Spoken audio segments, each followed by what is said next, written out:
Jin Jianwu hurriedly released Wan Jiayang. Are you okay? I'm fine.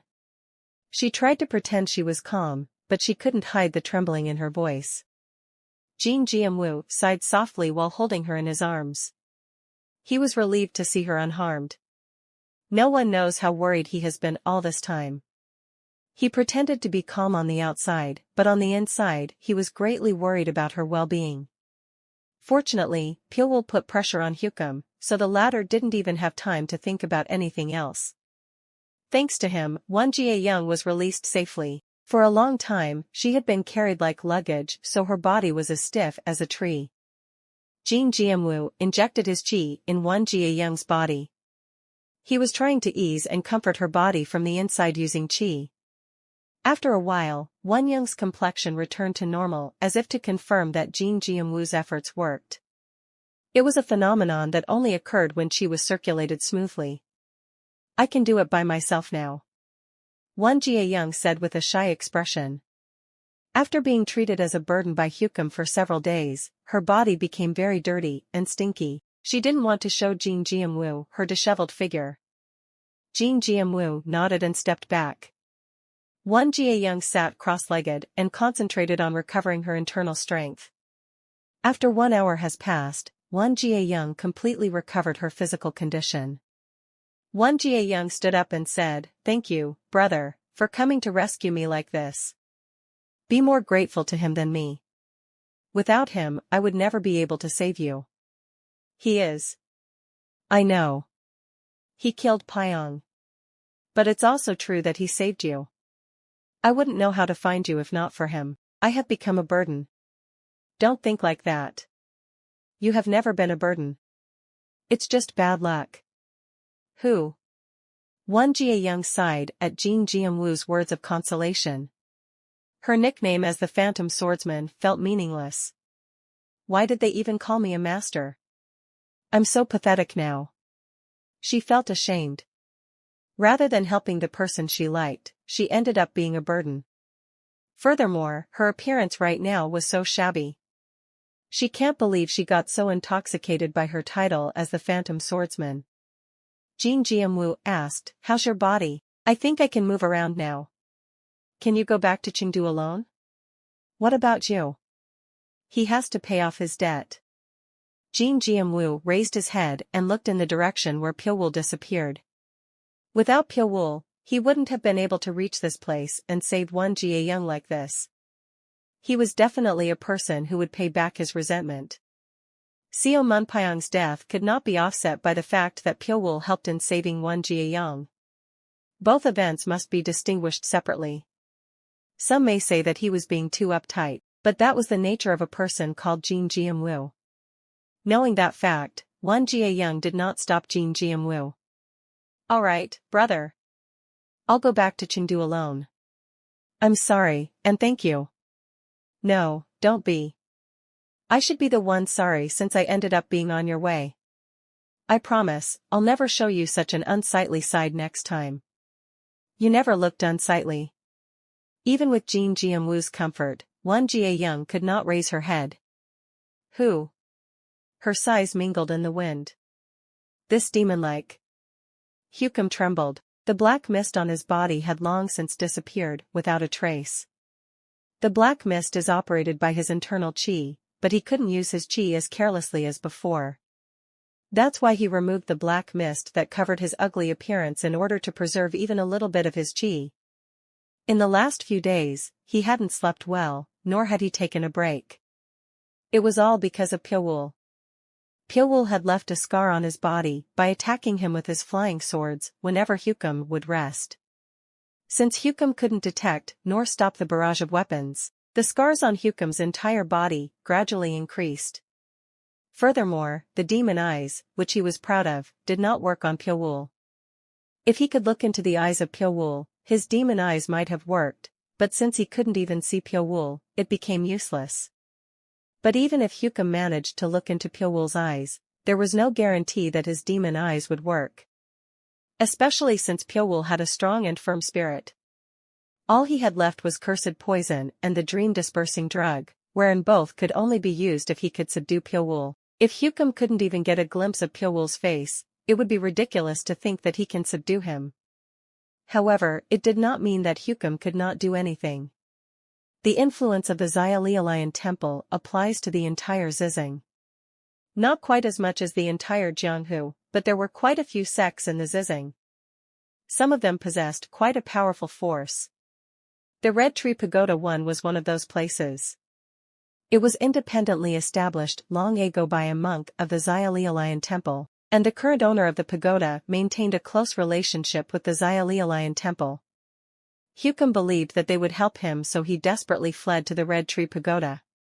The Red Tree Pagoda stood tall and alone on the plain. The pagoda had 7 floors, and martial artists were practicing on each floor. The owner of the pagoda, Yalma Ka, was in charge, and he was training on the 7th floor, which was the highest floor. Yalma Ka is a martial arts master who was also recognized by Hyalbul, the sect leader of the Xiaolialayan temple. Hukum thought that Yalmak would be able to stop Pyowool, who was constantly tormenting him. Hukum sprinted towards the Red Tree Pagoda with all his power. After running for a while, he saw a huge red tower in the distance. That was his goal, the Red Tree Pagoda. Who are you? Stop. When the figure of Hukum appeared, the warriors of the Red Tree Pagoda, who were standing on guard, pointed their weapons and shouted. I came out of the Xiaolialayan temple. I came to see sect leader Yalma Ka, so hurry and open the door. Are you saying you're from the Xiaolialayan temple? Yes. I will tell Yalma Ka about the details, so please open the door. Hukum took out a small copper plate from his bosom and threw it in their direction to prove that he was a monk of the Xiaolialayan temple. The attitude of the warriors who confirmed the copper plate became polite. You may go inside. They opened the only door leading to the Red Tree Pagoda. The Red Tree Pagoda is a fortress where outsiders could never enter if the door was locked. Although there are windows on each floor, there was no room for anyone to break in because of the numerous experts who stood guard. Thud. As soon as Hukum entered the Red Tree Pagoda, the door closed tightly. Phew. Only then could Hukum breathe a sigh of relief. But he didn't have the time to relax like this. We have to stop him from entering. Hukum hastily ascended to the 7th floor. On the 7th floor, Yalma Ka was waiting for him. Yalma Ka is 6 feet tall. Her whole body was adorned with numerous ornaments. Only a few people knew that the splendid ornaments that only women could use are actually weapons with lethal power. Yalma Ka stared at Hukum with fierce eyes. You said you're from the Xiaolialayan temple? Yes. My name is Hukum. Hukum? I've heard of you. You're the hunting dog raised by Hyalbul. That's right. Even with the insulting words, the expression of Hukum was not disturbed at all. Because now was not the time to worry about such trivial insults.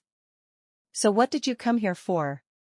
Yalma Ka asked in an arrogant manner. Although they were affiliated with the Xiaolialayan temple, Yalma Ka's pride was great. Even if there were only about 100 warriors in the Red Tree Pagoda, each of the individual skills were not in any way inferior to the sects of Zizing. Yalma Ka's martial arts also didn't lose to the proud experts of the Xiaolialayan temple, the 10 monks of Blood Thunder. 3. In the southern part of Zizing, she was even more feared than the Xiaolialayan temple. Due to this, Yalma Ka had no choice but to become arrogant in nature. She thinks that no one can dare to take precedence over him except for Hyalbul of the Xiaolialayan temple. If it was the usual Hukum, he would never have left Yalma Ka's arrogance alone. But now he was in a position to ask for help. He had no time to argue about the little things. There is someone who is tracking me right now. The Xiaolialayan temple's hound is being pursued? Heh heh. That's really interesting. He's truly a terrifying person. Since his martial arts and stealth skills are great, we have to thoroughly guard the Red Tree Pagoda and prevent him from entering. Ha ha ha. Who would dare to break into the Red Tree Pagoda? Even Hyalbul will not be able to enter without destroying this place. But anyway, if you find us safe, just stay calm and go. It's unsightly to see a runaway dog barking. Hukum's ugly face became even more distorted. But he soon regained his original expression. Okay. Then I will be indebted to you. Hukum bowed his head deeply to Yelmaka. In the last few days, Hukum wasn't able to rest for a single moment. Fatigue reached its peak, so he did not even have the strength to fight Yelmaka. Yes. I just need to get enough rest. Hopefully this place won't be infiltrated. Yelmaka's condescending appearance was annoying to see, but she was still capable. Right now, her martial arts skill is second to none. With Yelmaka's ability, she will be able to protect him even for a day. Before Hukum left the door, he said a word to the old woman. He's an assassin.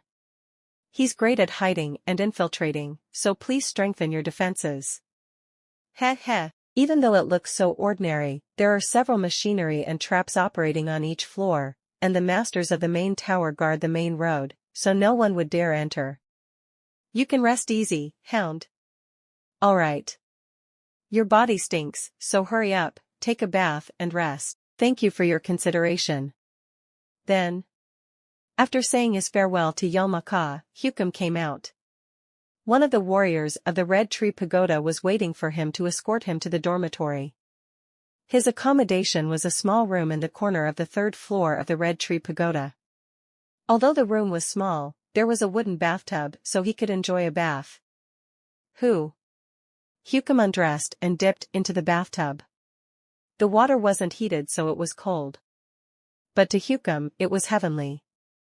After taking a bath, Hukum ate a light meal, lay on the bed. Would he dare come after me here? Hukum tried to deny his thoughts. Even though Yelmaka was blind, it was certain that the Red Tree Pagoda was an impregnable fortress. It was impossible for anyone in the world to sneak into this place, even if it was Pyowool. Hukum thought that Pyowool was watching the Red Tree Pagoda from somewhere. Even he won't be able to listen here. I'm sure he'll watch over me and press me again when I come out. Goosebumps came back up in his back at the thought of being pressured by Pyowool again. It's a pity, if only I had that girl, I would be able to subdue her and use her as a weapon. He found it a pity that he had to abandon Jia Young to preserve his life.